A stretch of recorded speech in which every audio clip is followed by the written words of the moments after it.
أعوذ بالله من الشيطان الرجيم بسم الله الرحمن الرحيم السلام عليكم ورحمة الله وبركاته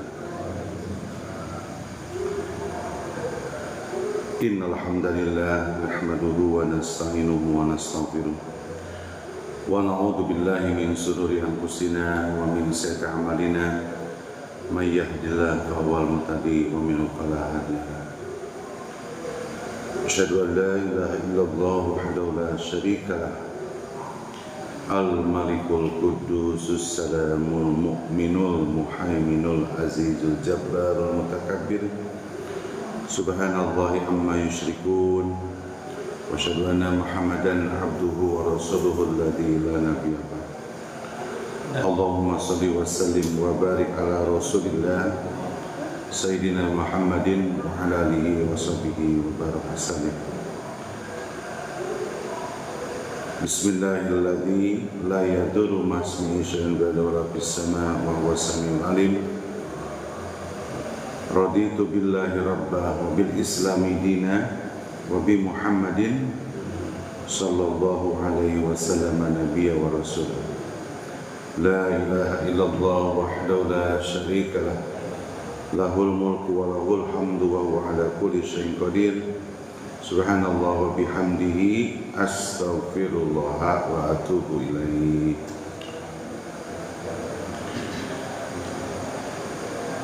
Hadirin yang dimuliakan oleh Allah Subhanahu wa taala, marilah pada kesempatan hari ini yang pertama kita ucapkan kalimat thayyibah alhamdulillahi rabbil alamin. Segala puji hanya milik Allah yang menguasai jagat raya ini. Berbagai nikmat yang kita sudah terima selama hidup ini ya, kalau kita hitung-hitung gak kehitung ya. Wa in ta'udu ni'matallahi la tuhsuha. Allah pun sampai menyangka kalau kamu bisa ngitung sok hitung, saking banyaknya. Dan ini adalah yang patut kita syukuri kepada Allah SWT. Tapi nikmat terbesar yang Allah berikan kepada kita semua itu, yang harus kita syukuri itu, kita bisa hadir dalam setiap kegiatan, khususnya dalam ibadah. Nikmat itulah sebetulnya yang kita kadang lupa mensyukurinya. Kita hadir berjamaah itu luar biasa sebetulnya hadirin. Masih banyak orang yang tidak berkesempatan untuk melaksanakan ibadah itu. Makanya kita berdoa kepada Allah Subhanahu wa taala, ya Allah, istiqomahkan kita dalam melaksanakan berbagai ibadah kepada Allah Subhanahu wa taala. Amin ya rabbal alamin. Yang kedua, salawat dan salam semoga tercurahkan pada junjungan kita Nabiullah, sosok pribadi yang diutus oleh Allah Subhanahu wa taala untuk membawa risalah penutup khataman nabiin. Jadi penutup para nabi. Jadi kalau ada nabi setelah rasul itu sebetulnya sudah menyalahi akidah. Tapi memang diceritakan nanti ada yang mengaku nabi. Pada saat zaman-zaman sekarang juga kemarin terjadi. Apalagi dulu zamannya, pada saat ketika setelah Rasulullah meninggal pun banyak nabi-nabi palsu. Padahal khataman nabiin, penutup para nabi itu adalah kanjeng Nabi Muhammad sallallahu alaihi wasallam. Beliau adalah yang Allah puji dan memang diutus oleh Allah itu kanjeng Nabi. Nah, kita bersolawat kepada Rasulullah itu memang menjadi adab sebetulnya. Setiap sebuah majelis, setiap ketika kita berkumpul memulai kegiatan, maka jangan lupa kita puji syukur kepada Allah dan bersolawat kepada Rasul. Itu adalah etika dan adab. Makanya ada istilah kalau kita berdoa tidak pakai solawat, katanya doanya gantung, kata Rasul. Jadi kalau kita langsung doa, ya Allah ya, Rabbana atina fid dunya hasanah, betul itu doa bagus dari Quran. Tapi kalau melihat konteks hadis dalam solawat, itu ngegantung tuh doanya. Makanya kalau doa itu Allahumma sholli ala sayyidina Muhammad Rabbana atina fid dunya, minimal begitu. Minimal baca alhamdulillah puji syukur kepada Allah, baca salawat. Makanya konsep salawat itu, hadirin saya ulangi, adalah perintah kalimat. Jadi salawat kepada Rasulullah itu perintah dari Allah dan Rasulnya, dan bisa menjadi zikir mutlak. Kan zikir itu ada dua, saya ulangi, zikir muqayyad yang ditetapkan. Jadi kalau kita membaca tadi setelah sholat zikir, itu zikir muqayyad, nggak bisa kita menambah-nambah, mengurang-urang ya. Kalau konteksnya itu dalam Rasulullah telah menganjurkan untuk zikir setelah sholat, harus membaca istighfar 3 kali, ya 3 kali, itu muqayyad namanya. Ada semah yang 10, nggak bisa, perintahnya 3. Apa ada zikir mutlak? Nah, zikir mutlak itu bebas waktunya, kecuali di WC ya, nggak boleh. Kan yang nggak boleh itu di WC. Yang kedua adalah silahkan waktunya disesuaikan. Lagi duduk sendiri, apa pada asar ya, setelah atau zikir pagi, wabuk atau wasila dalam Al-Quran perintahnya. Zikir pagi dan petang itu perintah itu. Zikir pagi, zikir petang, boleh. Itu zikir mutlak. Zikir mutlak itu apa aja? 1, afdhalul dzikri fa'lam annahu la ilaha illallah. Boleh la ilaha illallah. Terus yang kedua adalah beristighfar. Fastaghfiru innahu kana ghafar yursilis sama 'alaihim mudrar. Istighfar itu zikir mutlak. Jadi kita kalau sedang santai, sedang duduk menjelang subuh tadi setelah tahajud, zikir mutlak silahkan, jumlahnya mau berapa aja, memohon ampun kepada Allah SWT. Nah yang ketiga itu zikir mutlak itu bersolawat ya. Jadi solawat itu silahkan memperbanyak ya, karena memuliakan baginda Rasulullah itu adalah perintah. Tapi esensi ketika kita ingat kepada Rasul itu apa? Menjadikan Rasulullah sebagai sumber ilmu, sumber segala sumber. Menjadikan Rasulullah sebagai uswah dan kudwah. Uswah teladan, kudwah itu panutan. Jadi nggak ada uswah dan kudwah selain daripada kepada baginda Rasulullah. Yang keempat, kepada Rasulullah itu bersolawat ya. Makanya kita mari bersama-sama mengucapkan solawat. Allahumma salli ala sayyidina Muhammad wa ala alihi wa sahbihi wa barik wa sallim. Ibu dan bapak yang kami hormati dan dimuliakan Allah SWT, pada kesempatan hari ini sebelum saya akan membahas, sekarang akan membahas terkait masalah pentingnya adab. Dan yang akan dijelaskan di sini itu adalah adab di sebuah majelis. Yang kedua adalah adabnya seorang istri kepada suami, dan adabnya seorang suami kepada istri. Kita gali secara dalilnya, supaya kita paham bahwa kalau kita menghadiri majelis itu ada adabnya ternyata, dan adab itu perintah dari baginda kita Rasulullah SAW. Jadi jangan disepelein ya, karena kalau melihat sebuah hadis aja, Rasulullah mengatakan dalam hadisnya, ketika seseorang ikut majelis, nazzala alaihim sakinah, diturunkan ketenangan, nazzala alaihim warahmah, diturunkannya rahmat. Yang ketiga, berkumpulnya malaikat di Masjid Baitur Rahim ini untuk mendengarkan apa yang disampaikan oleh Allah dan Rasul. Dan yang keempat adalah Allah akan panggil nanti di yaumil kiamat siapa orang yang selalu hadir dalam majelis ilmu, tapi majelis ilmu yang memang bagaimana menyampaikan daripada Al-Quran dan hadis As-Sunnah. Sebelum itu ada perlu yang saya jelaskan terkait perbedaan pemahaman. Sebenarnya enggak terlalu beda ini ya. Sujud, kemarin ada pertanyaan di grup ya, bagaimana sujudnya seorang laki-laki dan sujudnya seorang perempuan.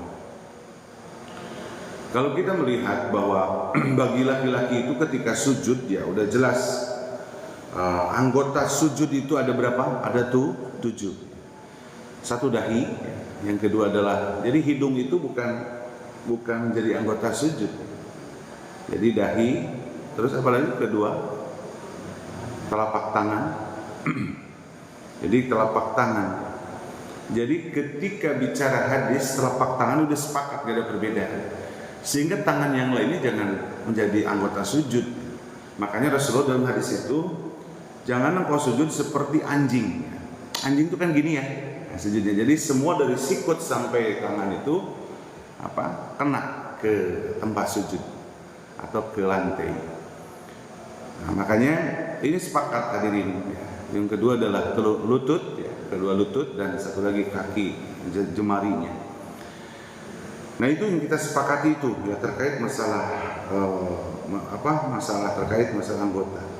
Adapun yang perempuan dan laki-laki, sebetulnya kalau perempuan itu Rasulullah SAW menyampaikan dalam sebuah hadisnya bahwa kalau yang namanya perempuan itu adalah harus dirapatkan. Ya, tetap tangannya harus tetap kedua tangan, tapi dirapatkan kepada badannya, pada anggota yang paha itu ya, kalau sujud itu kalau harus dipraktekkan. Jadi berbeda karena untuk menutupi aurat. Tapi kalau untuk yang laki-laki harus merenggangkan, bahkan dalam hadis itu dikatakan harus masuknya binatang ke dalamnya. Jadi agak ini, dan punggungnya harus lurus. Kebanyakan sujudnya itu kita itu sujudnya di luar kesehatan sebetulnya. Ya, makanya beratnya itu harus pada kepala, sebagai pada dahi, dan harus lurus. Cara meluruskan itu adalah ya jangan dibungkuk begini, sujud itu harus lurus. Makanya sejadahnya sekarang udah mulai lebar ya, berbeda dengan dulu. Dulu mah sejadahnya pendek, jadi orang itu menurut putar ada dikelukan gitu, ada ngeluk ya. Sebetulnya akan numpluk ke situ. Nah kalau dahinya itu sensitif, maka kan kalau sering sholat maka akan hitam. Nanti muncul sasanggalun ya, mencek bahasa Sundanya. Jadi bukan itu mah karena efek, karena ketika sujud ya diberatkan, jadi duduknya diluruskan badannya sehingga tertumpuk ke kepala. Nah kita banyak yang dibungkukkan begini sujudnya, sehingga ya kalau dahinya tidak sensitif tidak akan muncul tanda hitam. Walaupun tanda hitam itu bukan menjadi tandanya orang sholat. Secara fisik gitu ya, akan ada sasanggalin lah bahasa orang. Kalau sering gitu kan. Seperti kalau sila ya Pak Gopur, itu kan di dalam dekat itu ada hitam-hitam ya. Nah, itu karena sering gitu. Sering sila seperti itu. Itu hanya perbedaan seperti itu hadirin. Jadi laki-laki sholat posisinya tangannya posisi tegap dan renggang. Jadi agak renggang. Sekali lagi bukan anggota sujud ini. Banyak orang yang begini. Tapi kecuali kalau capek ya. Kalau capek lagi sakit boleh, silakan. Kalau lagi sakit apa yang konsep dalam fikih itu ad-daruratu bil madhurah. Jadi kedaruratan boleh. Silakan. Itu ya. Baik, ini berbahagia. Nah, sekarang kita akan coba masuk pada kalimat terkait masalah adab ya. Ada sebuah kalimat dari para ulama itu disebutkan bahwa ta'allamul adab qabla an ta'lamul ilmu. Nah ini kalimatnya. Jadi ini ulama yang mengatakan bahwa pelajarilah atau mencari ilmu itu adab dulu. Qabla an ta'lamul ilmu, sebelum ilmu. Sebetulnya ini menandakan bahwa kita harus belajar etika. Belajar etika dan adab di dalam hidup.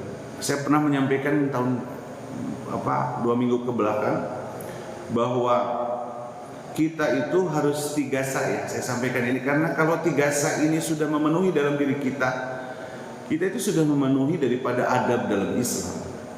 Sa pertama, saya aman bagimu. Jadi namun lihat diri aman tuh ya buat orang lain. Saya aman gak buat tetangga? Perilaku kita itu aman gak buat tetangga kita, buat keluarga kita, buat masyarakat? Kalau masih kita suka memberikan orang menjadi jengkel dengan sikap kita, dengan ucapan kita, berarti kita sudah bukan orang yang memiliki adab dan tidak memiliki akhlak yang baik. Yang kedua, saya ini menyenangkan bagi orang lain. Jadi hidupnya itu aja, jangan egois.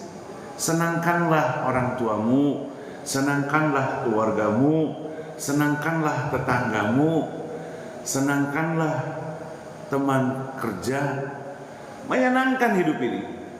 Kalau kita selalu memberikan pelayanan yang terbaik dan menyenangkan, Salah satu yang bisa menyenangkan itu apa? Senyum.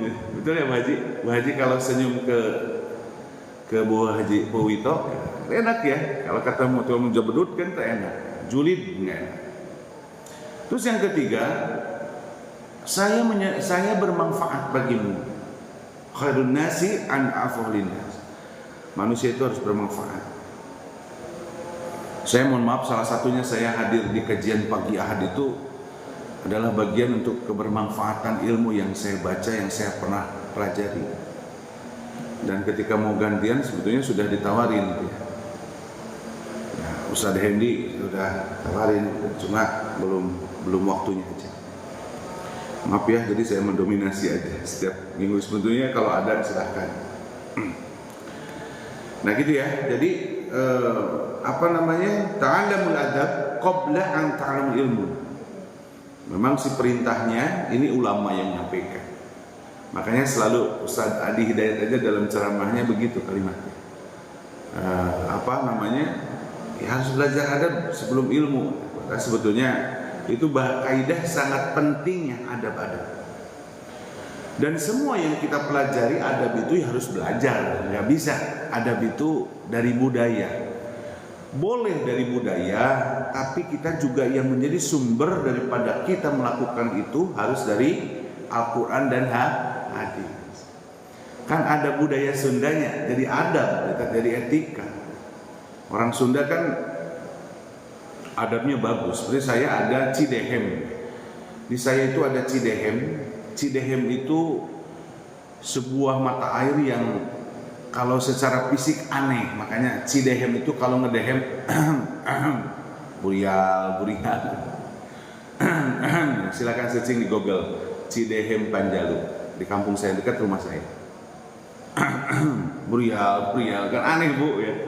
Keramat jadinya ya airnya. Dan anehnya itu bukan anehnya, Allah yang menciptakan. Bawahnya itu pasir putih. Pokoknya itu.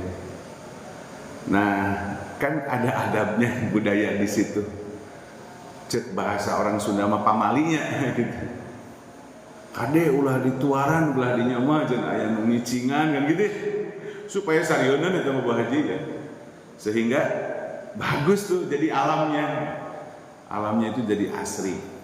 Ternyata pada saat ketika suatu waktu itu dibabat habis tuh yang namanya tangkal leles, tangkal yang gede kiara kayak gitu.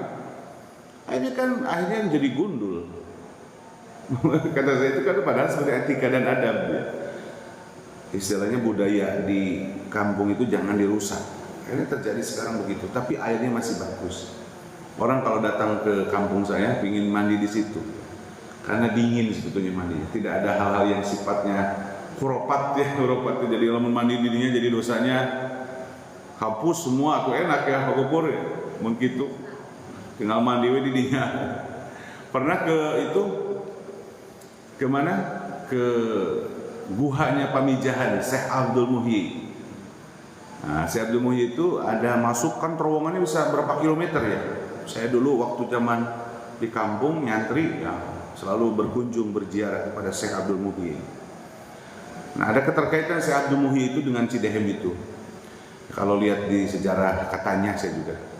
Nah, salah satu air yang di guha itu orang berebut ya, mau wudu. Katanya akan menghapuskan dosa ya. Betul, wudu itu menghapuskan dosa, bercucuran dosa kita dalam wudu. Tapi bukan hanya air itu, di air manapun kita berwudu itu akan bisa menghapuskan dosa kita, dosa-dosa kecil kita. Ya, jangan sampai berlebihan, tapi kita sebagai acuan daripada baginda Rasulullah SAW. Baik, yang pertama adalah kita akan coba adab dalam majlis ilmu supaya kita hadir di kita ini sesuai dengan aturannya. Yang pertama sudah jelas setiap apa yang kita lakukan harus meniatkan ikhlas. Niat itu menjadi utama setiap apapun. Makanya hadis Rasulullahnya innamal a'malu binniyat. Hadirnya saya di sini di depan meluruskan niat saya itu bahwa saya ini hanya menyampaikan saja kalimatnya. Ilmunya sama dengan hadirin yang ada pada sini. Cuma saya kesempatannya bisa menyampaikan. Wajar kalau saya kan guru ya Bu Haji. Guru makan sok aja. Anak-anakku perhatikan sini ya, sini. Ini adalah jika itu udah biasa kalimat-kalimat sebagai guru makan. Kalau di sini ada Pak Guru, sebetulnya gampang untuk bisa menyampaikan, karena kalimatnya menyampaikan saja. Yang kedua, niat itu ya, semua harus kepada niat. Yang kedua harus berwudu, hadas, bersuci, hadas kecil. Jadi masuk di majlis itu etikanya dan adabnya harus memiliki wudu. Apalagi kalau pada saat di majlis itu memegang Al-Quran. Memegang Al-Quran itu adabnya nanti itu adalah, maka yang utama adalah kita punya wudu. Walaupun ada beberapa pemahaman setelah saya sampaikan memegang Al-Quran itu boleh tidak pakai wudu. Karena yang kita pegang itu mushaf itu, yang kita pegang itu adalah mushaf kalimatnya. Nah itu pembahasannya bahwa dua hal yang berbeda, yang penting jangan ribut. Yang berikutnya harus berpakaian rapi. Ini etika dalam kata Rasulullah SAW, harus bisa menutup aurat bersih dan pantas kalau ke majelis itu. Jadi kita harus membiasakan itu supaya dapat keberkahan. Walaupun kalau tidak punya ya nggak apa-apa, yang punya saja. Ya. Yang berikutnya harus menghormati dan memuliakan siapa yang mereka yang sedang bicara. Ini kan kalimatnya di dalam Al-Quran itu disampaikan faida kuriyal Quran pastami'u wangsitu la'alahum turhamun. Perintahnya ketika dibacakannya Al-Quran, dibacakan Al-Quran yang mau kayak tadi seperti imam ya. Ketika imam sedang membaca surat kan dibacakan, atau saya lagi tadi membaca Al-Quran surat apa? Maka perintah di dalam Al-Quran itu, dalam majelis itu, pastami'u, dengarkan,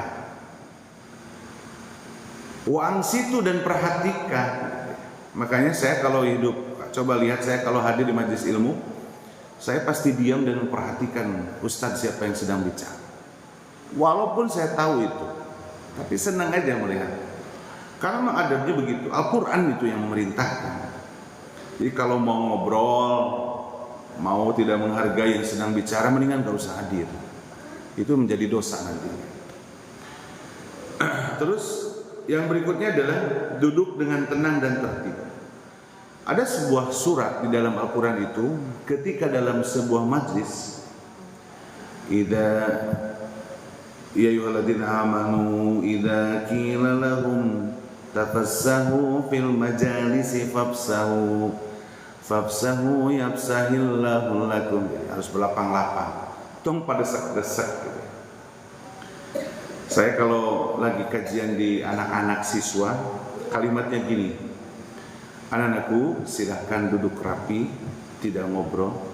Saya kasih waktu 3 menit, tidak rapi, saya berdirikan. Saya kan gitu, guru makan gitunya. Saya berdirikan. Yang tidak rapi duduk dan tidak memberikan ruang kepada duduknya teman, pas seret-seret kan baru dapat segitunya, diberdirikan sama saya. Silahkan. Nah, saya udah jalan baca, udah 3 menit, rapi Bu. Karena adabnya harus rapi, tertib dan tenang. Bagaimana Allah menurunkan rahmat dan ketenangan, ya kita juga harus tahu etika dan adab. Ya. Nah, ketika ada tanya jawab juga harus saling menghargai dalam menyampaikan pertanyaan. Dan yang terakhir adalah kalau berkenan mencatat ilmu. Saya lihat Bu Wito suka bawa pulpen sama, itu bagus ya untuk nanti mereview. Saya sekarang nyatatnya di handphone, ya, makanya kalau ada kajian bawa handphone. Di handphone itu bisa nulis ya. Nanti banyak sekali di saya kalau di agenda kita instalkan, kita mencatat. Begitu ya. Jadi etika dalam masalah adab dalam majelis ilmu. Nah, yang kedua, yang berikutnya ya, ketika sebetulnya kita hadir di majelis ilmu, adabnya seseorang antara majelis dengan majelis ya, atau sesama hadirin ya. Maka ketika masuk itu adabnya mengucapkan salam ya. Betul ya? Kalau datang ke majelis ilmu, nah kita makan sudah sholat tadi ya, setelah zikir, mengucapkan salam, gitu ya. Terus menjaga suasana tidak berisik, menjaga ukhuwah dengan berlapang-lapang tadi saya sampaikan. Itu adalah etika dan adab yang telah disampaikan oleh baginda Rasulullah SAW, tapi diambil seperti mengucapkan salam ya. Kan mengucapkan salam perintahnya bahwa ketika Rasulullah mengatakan absus salam, sebarkan salam. Salam itu liqo, ada pertemuan. Makanya jangan salah kalau ada orang yang masuk sudah pertemuan mengucapkan salam, ketika pidato dia tidak mengucapkan salam. Jangan aneh. Ada ya? Langsung innalhamdulillah. Karena dia sudah bertemu. Kalau udah bertemu sampai saya masuk, assalamualaikum, gitu ya. Waalaikumsalam. Pada saat saya mau ceramah, innalhamdulillah, boleh. Wah, itu pakai salam. Justru kan tadi salamnya sudah. Memang ada hadis, assalam qoblal kalam. Ucapkanlah salam sebelum kamu ngomong. Ya itu memang gaya-gaya penceramah aja. Ada yang langsung ya. Tapi kita kalau paham, oh apa kan tadi sudah salam gitu ya. Makanya lihat aja di khutbah Jumat ya. Kan salam dulu ya, duduk. Setelah itu pada saat mau pidato, innalhamdulillah. Baik ya hadirin yang berbahagia, itu adalah adab ketika kita hadir di sebuah majelis. Dan pada saat setelah selesai, etika dan adab dalam majelis itu harus berdoa, ya. Jadi ada doa yang diajarkan oleh baginda Rasulullah, itu adalah doa penutup majelis. Sudah hafal ya, subhanakallahumma wa bihamdika dan seterusnya. Kenapa sih sebetulnya doa kafaratul majelis itu ada istighfar? Ya, Rasulullah itu mengatakan kalau di majelis itu ya harus saling memaafkan pada prinsipnya. Bisi ngomong saya salah, bisi teman-teman pada saat hadir juga salah. Makanya kafaratul majlis itu, doa penutup majlis itu ada kalimatnya itu pas astagfirullaha wa atubu ilaih. Mohon ampun kepada Allah SWT. Dan yang terakhir harus mengamalkan ilmu. Ketika sudah tahu dari majlis itu ya amalkan. Karena ketika kita memiliki ilmu lalu kita tidak amalkan, ini bahayanya itu adalah justru Allah sangat benci kepada orang yang tahu ilmunya tapi dia tidak mengamalkan. Atau gitu mah nggak usah tahu aja. Ya kalau nggak tahu nanti jadi kitanya jadi nggak tahu ya, jadi bodoh nanti. Karena perintah mencari ilmu itu utlubul ilmu, carilah ilmu ilal lahdi minal ilal mahdi ilal mahdi ilal lahdi minal mahdi. Jadi carilah ilmu dari lahir sampai meninggal sampai. Makanya sekarang sekolah formal pun S3 itu banyak orang-orang tua ya pada sekolah lagi. Bagus ya, karena perintah dalam mencari ilmu. Mengamalkan ilmu jangan sampai ini tidak diamalkan. Allah menyampaikan dalam Al-Quran itu apa? Ya ayyuhalladzina amanu lima taquluna ma la taf'alun kabura maqtan indallahi an taqulu ma la taf'alun. Surat As-Saff ayat 2 dan 3. Kata Allah tuh, apa yang kamu omongkan kamu nggak lakukan, dan gitu ya. Jadi apa yang kamu tahu tidak kamu lakukan. Bahasanya dalam Al-Quran itu apa? Kaburo maktan, besar kebencian. Makanya penceramah-penceramah, para ustadz, para habaib yang selalu menyampaikan dakwahnya, lalu ustadz itu tidak melakukan apa yang disampaikannya, itu dosanya gede sekali, itu besar kebencian Allah. Makanya di dalam hadis itu nanti yang pengisi neraka itu banyak orang yang tahu ilmunya tapi tidak diamalkan karena dosanya besar. Makanya ya Allah, aku berlindung dari itu ya. Malu sebetulnya kalau kita menyampaikan, kalau kitanya tidak melakukan. Makanya pernah saya ingat ilmunya bahwa bagaimana kita berinteraksi dengan Al-Quran itu, pernah saya sampaikan bagaimana kita melakukan ibadah kepada Al-Quran itu ada 5M ya. Masih ingat gak 5M? Pertama, membaca. Jadi sohibul Quran itu pasti membaca Al-Quran. Oh cakep ya. Setiap pagi saya dengar kalau agak lama Bu Haji dan teman-teman baca Al-Quran. Yang kedua harus memahami Al-Quran. M kedua itu.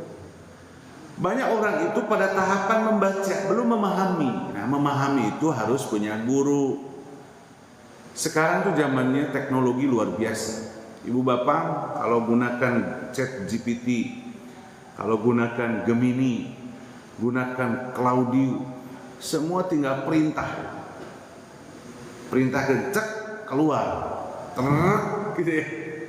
Masya Allah sekarang hebat. Tapi tetap harus memahaminya, ada guru supaya kitanya tidak tersesat. Karena Mbah Google, Mbah AI itu semua adalah sistem yang canggih, luar biasa. Pokoknya sekarang mah kalau kita ngikutin mah asa bodoh we urang teh nya. Lihat teknologi yang luar biasa sekarang. Baik itu secara digital ataupun yang otomotif apalagi. M ketiga Bang, mengamalkan. Setelah kita paham mengamalkan. Nah mengamalkan itu hadirin ya, saya sampaikan nih sekarang. Al-Quran itu menyampaikan fattaqullaha mastata'tum. Bertakwa itu sesuai dengan kemampuan dan kondisi seseorang. Optimalkan aja. Kadang kita itu suka mencibir lihat orang dia pekerjaannya supir gitu ya. Orang nempona kieu, mana antara berjamaah nih saya tamat tuh nya. Hukum mana teh supir pagaweanna hese berjamaah teh. Beda jeung anu waktunya banyak. Makanya Al-Qur'an itu mengatakan fattaqullaha mastata'tum. Makanya jangan mencibir ibadah orang itu. Karena belum tentu yang kita lakukan itu lebih mulia daripada orang lain. Maka enggak usah gitu ya mengomentari.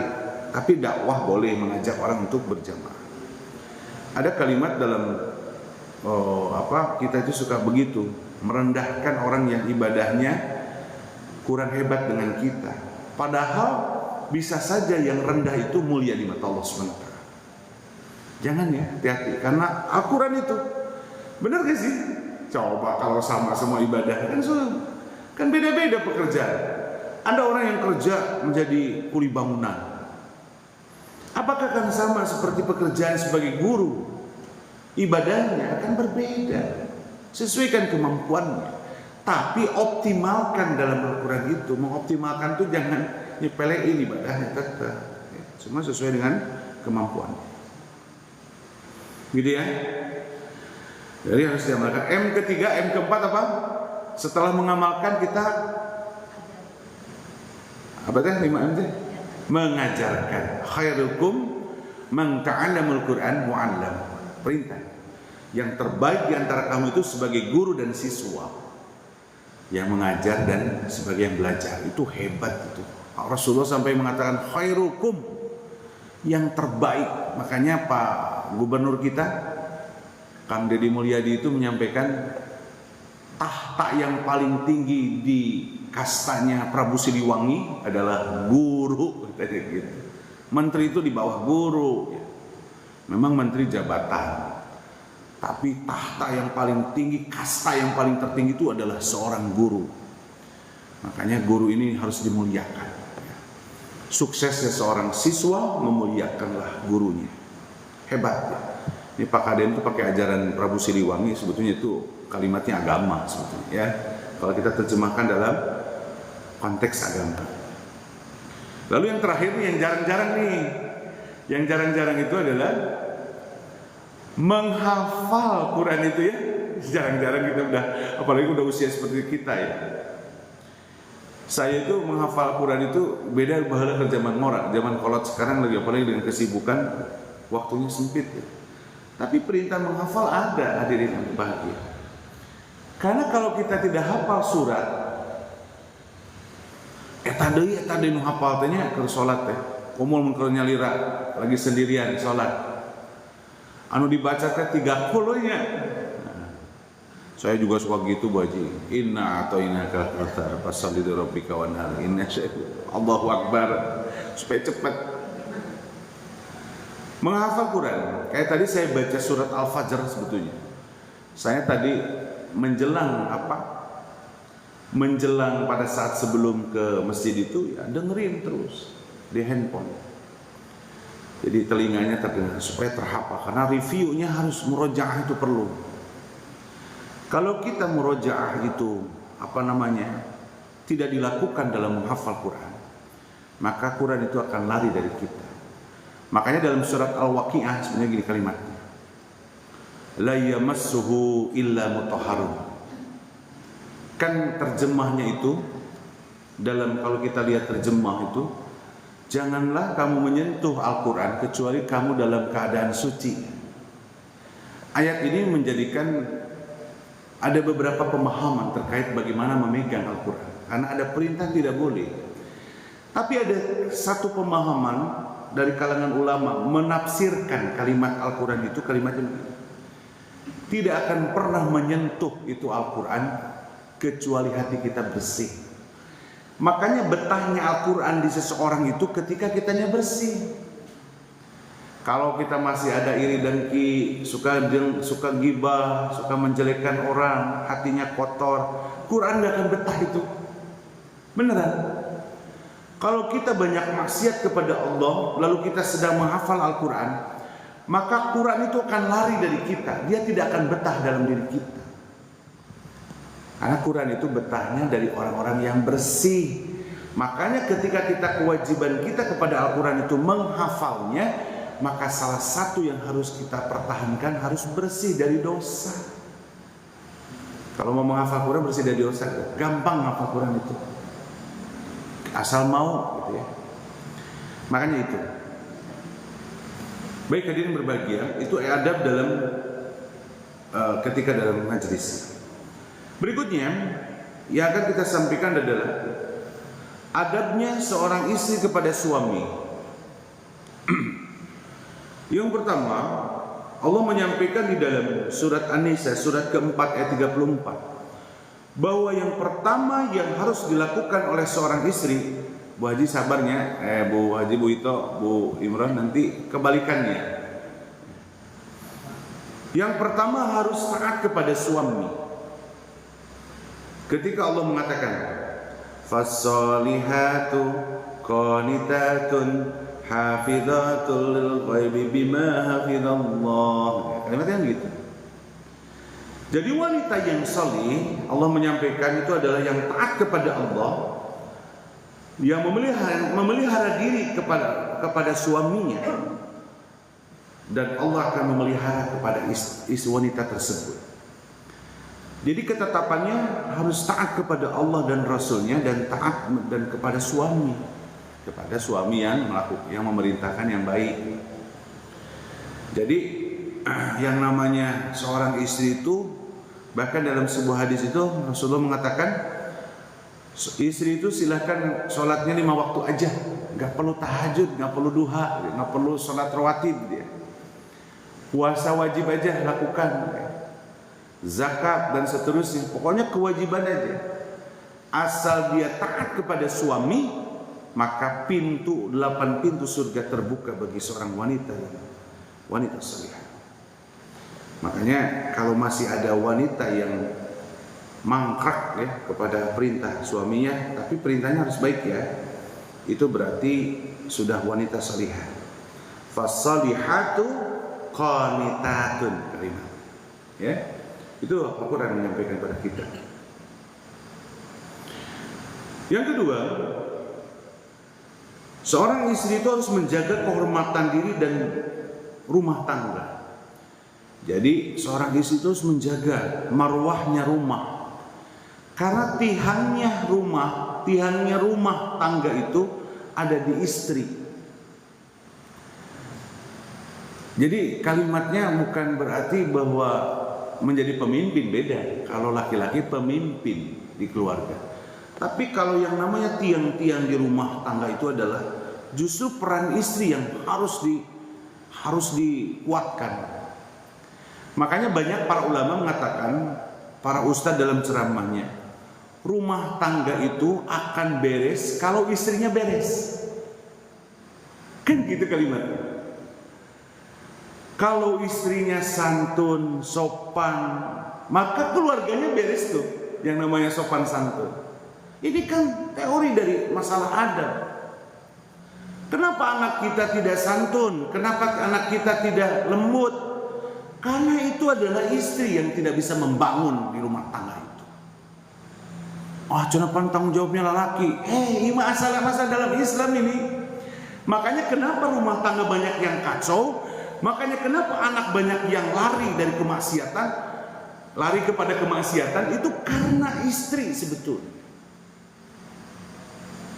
yang tidak bisa memberikan figur di rumah tangga. Kalau istrinya sejuk, maka suaminya pasti sejuk. Itulah mantap pokoknya kalau punya istri.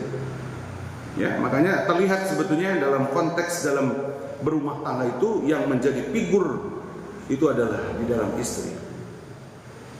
Perintahnya di dalam Al-Qur'an Al-Ahzab surat ke-33 ayat ke-33 juga di sini Allah menyampaikan wa qurna fi buyutikun. Nah, ini memang makanya ada beberapa pemahaman para ulama, pekerjaan yang paling hebat untuk perempuan adalah ibu rumah tangga. Di Quran ini istri saya kerja mengamalkan ilmu, tujuannya ya. Wa qurna fi buyutikun. Dan hendaklah kamu tetap di rumahmu. Maksudnya pekerjaan yang paling hebat buat wanita itu adalah di rumah. Dan kalaupun dia keluar, wala tabarrujna jahiliyatul ula. Kalau keluar jangan tabarruj gitu ya perempuan. Tabarruj itu dandan berlebihan ya. Kalau saya masih ingat dulu ada perempuan itu yang kalau datang dari mungkin masih 100 meter tapi udah wanginya udah tercium. Wah, isi pasti gitu. Nah, itu nggak boleh itu dalam Islam ya. Islam itu nggak boleh mengajarkan kepada kita nggak boleh berdandan berlebihan. Berdandan berlebihan itu untuk suaminya. Itu nggak boleh ya.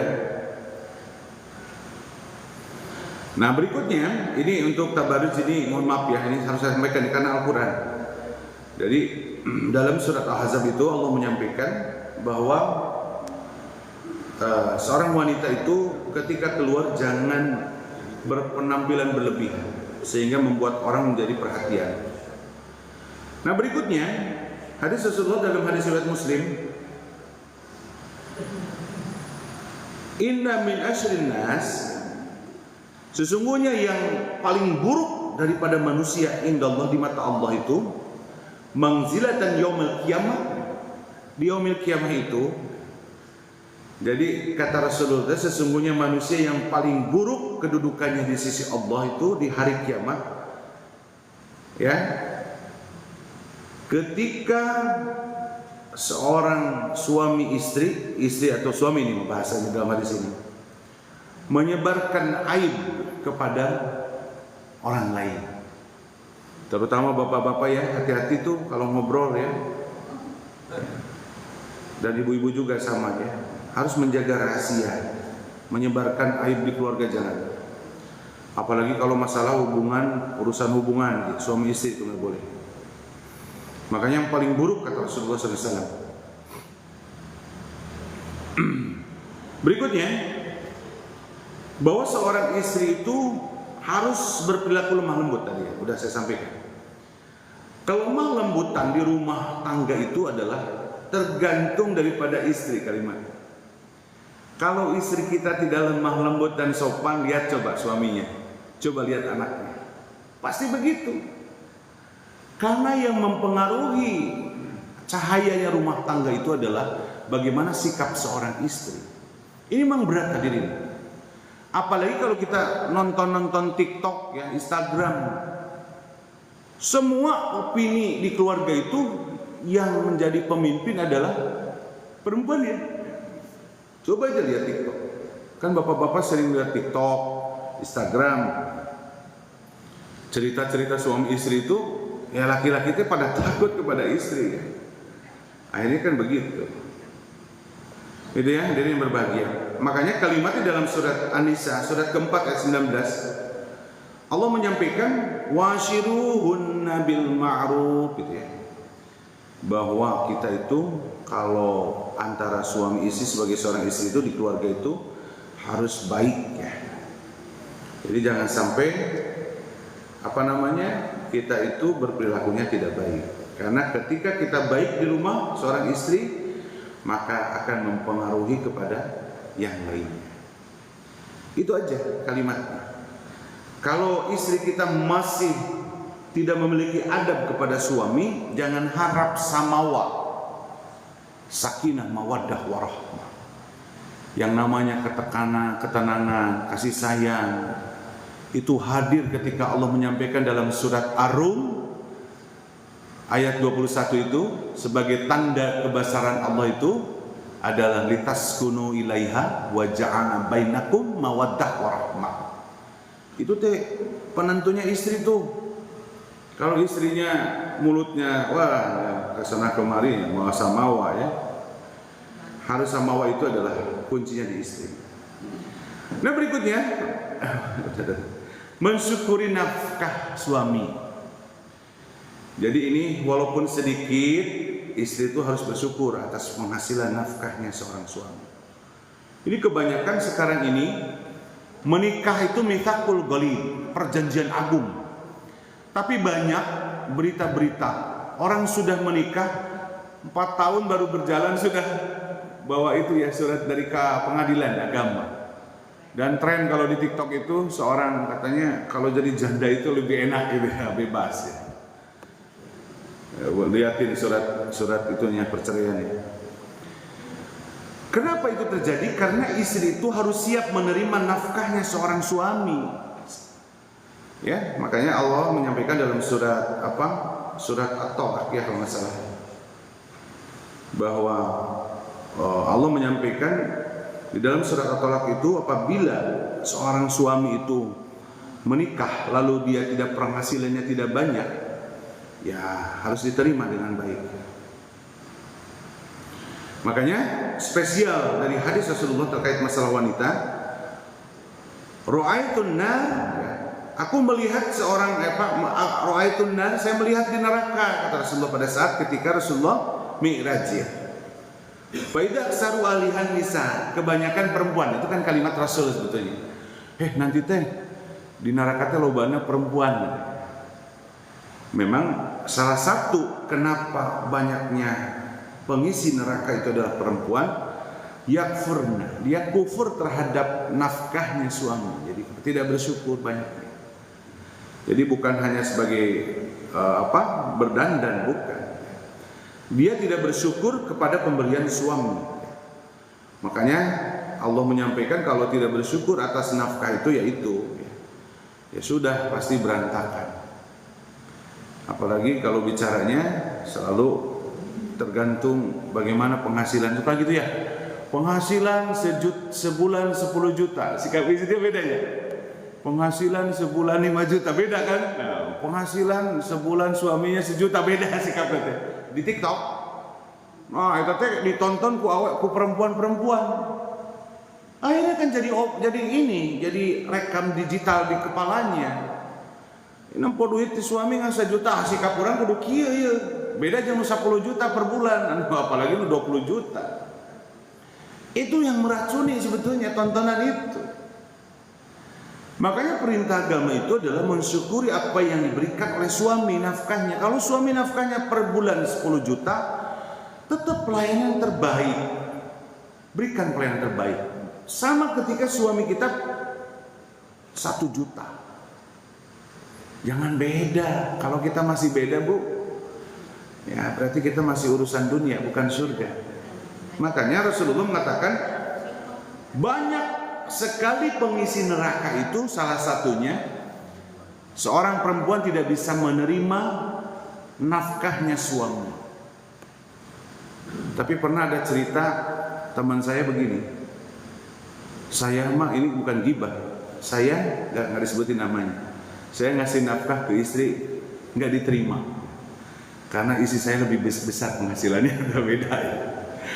Bikin duit itu cenah teu diterima ku istri saya mah, dan istri saya mah meni jauh pisan penghasilannya gede. Nah itu mah takdir Allah qadarullah ya, bahwa istrinya memang penghasilannya besar.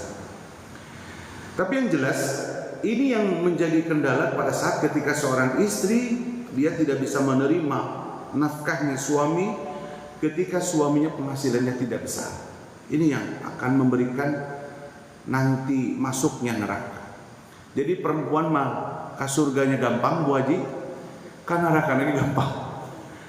Nah, tergantung dia bagaimana sikap di rumah tangga. Ya. Ini satu lagi lah kalimatnya. Nah ini sekarang yang bahasnya kita scroll banyak sebetulnya.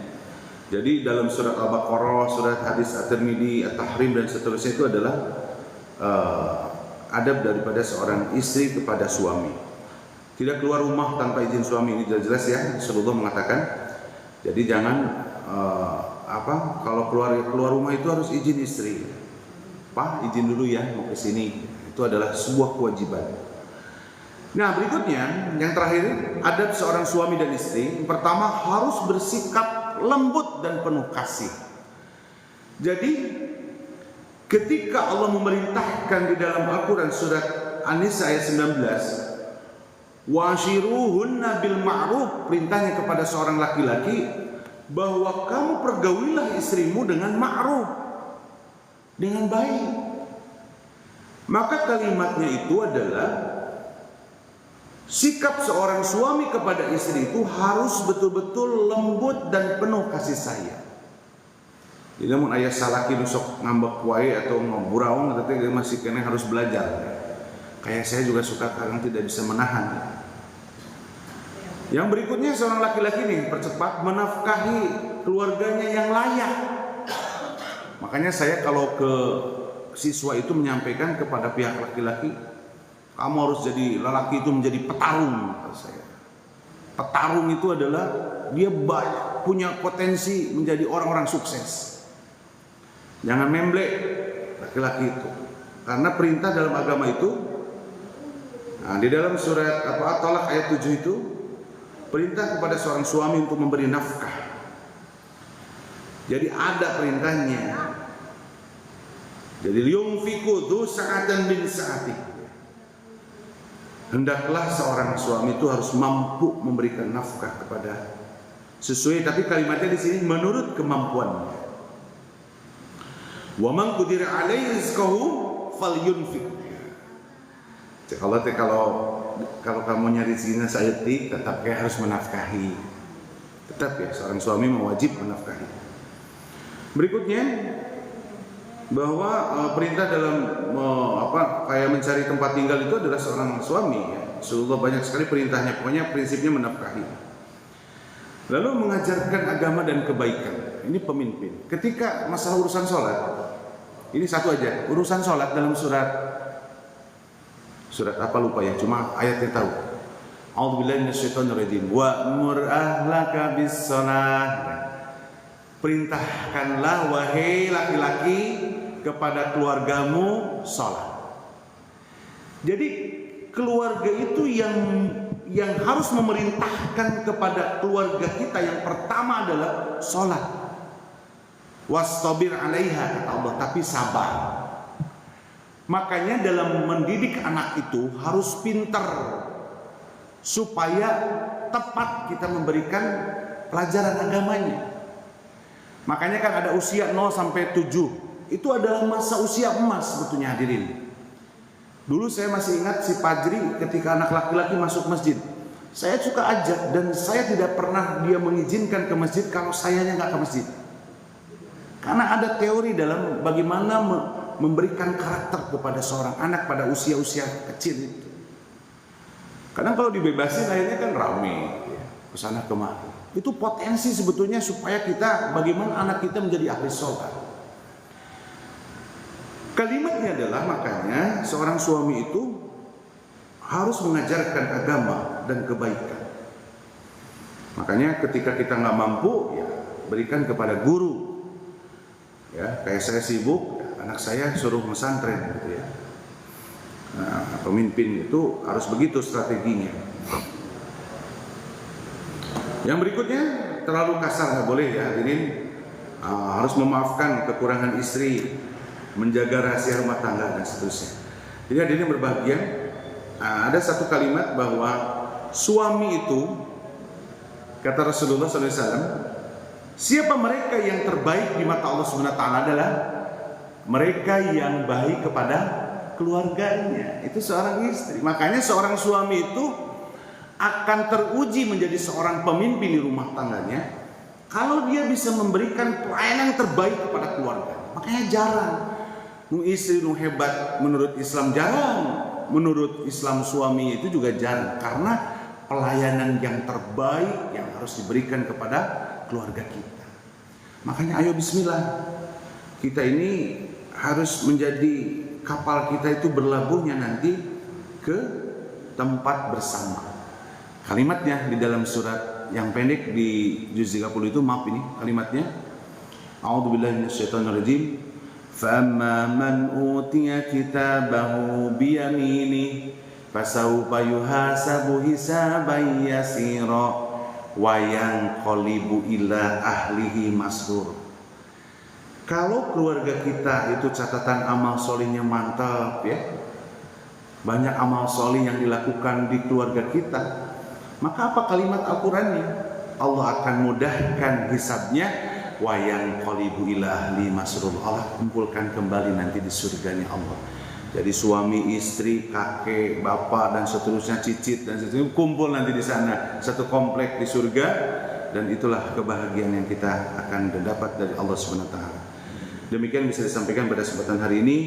Mudah-mudahan apa yang saya sampaikan adalah mengingatkan saya pribadi, menegur saya pribadi, dan semoga kita berikan hidayah Allah SWT, dan semoga kita mendapatkan hidayah ini untuk memberikan kebahagiaan buat kita semua dan keluarga kita. Marilah kita membaca doa dan ditutup dengan doa kafaratul majlis. Bismillahirrahmanirrahim. Rabbana hablana min azwajina wa dzurriyyatina qurrata a'yun waj'alna muttaqina imama. Subhanakallahumma wa bihamdika asyhadu an la ilaha illa anta astaghfiruka wa atubu ilaik. Aku lupa lihada wa astaghfirullahi wa lakum. Wassalamualaikum warahmatullahi wabarakatuh.